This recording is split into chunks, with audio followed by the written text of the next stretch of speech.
It's occasional and intense. I think I greatly dislike a lot of the process, and I do it because I'm driven to make things of one kind or another on paper, whether it's painting or writing, whether it's drama or poetry. Occasionally it just works. Often it doesn't work. I throw a lot away. I spend most of my time combing and editing, but just occasionally you get something which I always describe as feeling like the delightful closing of the heavy door of a really well-engineered German car. Everything just clunks nicely into place.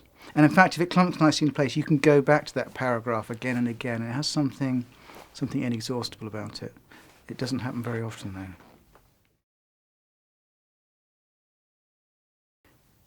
No. It's funny enough, we've been talking about this in the green room. We've been swapping our writers' life stories, and I've talked to quite a lot of people here who will sit down most days when they get a chance, and they will always manage to do 1,000 words. I don't. I spend many days when I don't produce any words at all. But I also feel compelled to write something slightly different every time. So I'm always sitting down in front of a very, very blank bit of paper, and I spend a great deal of my writing time wandering around like a bear with a sore head, just waiting for a good idea to come. But did you have a routine at all? We have kids at school. I write when the kids are at school. You know, I go down into my sort of basement studio room and I write for an hour, and then I can't take it anymore. I wander around one cafe after another, into a library in town, and then back home again. I find it very hard sitting still, actually. In fact, more and more as I get older, I think a lot of my writing is done when I'm walking.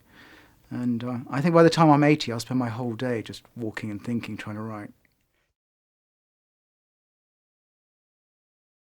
In interviews, people do talk about where do you find characters or stories, as if we were lucky enough to sort of see them lying in a ditch or thrown out in a dustbin outside someone's house. No, it's not a case of finding. For me, it's a case of gathering and compressing and editing and polishing.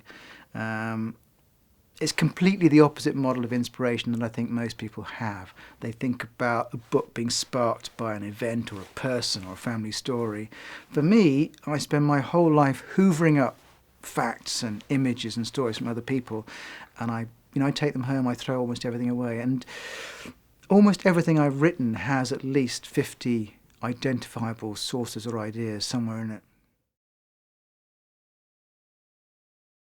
Clearly I find it easier to begin because I throw lots of stuff away, and I end fewer books than I start, put it like that way. So, you know, starting must be easier, mustn't it?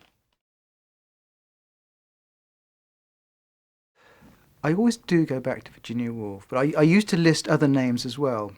But over the years, I've found, and I think this is one of the joys of reading, is that you don't stay the same and books don't stay the same. And occasionally I'll return to a writer and find that they've somehow changed in my absence. I always used to say that I loved the work of Thomas Pynchon, and I went back and found that he was different. You know, I changed so that the experience of reading the books had changed. It wasn't that he was bad anymore, but he'd become a writer who wasn't really for me anymore.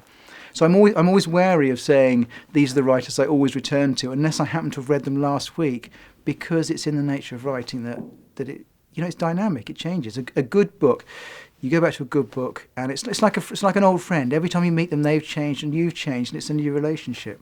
And there are people I keep going back to, but you know, sometimes those friendships fall apart. Sometimes you find new friendships, and just a couple of people hang on till the end.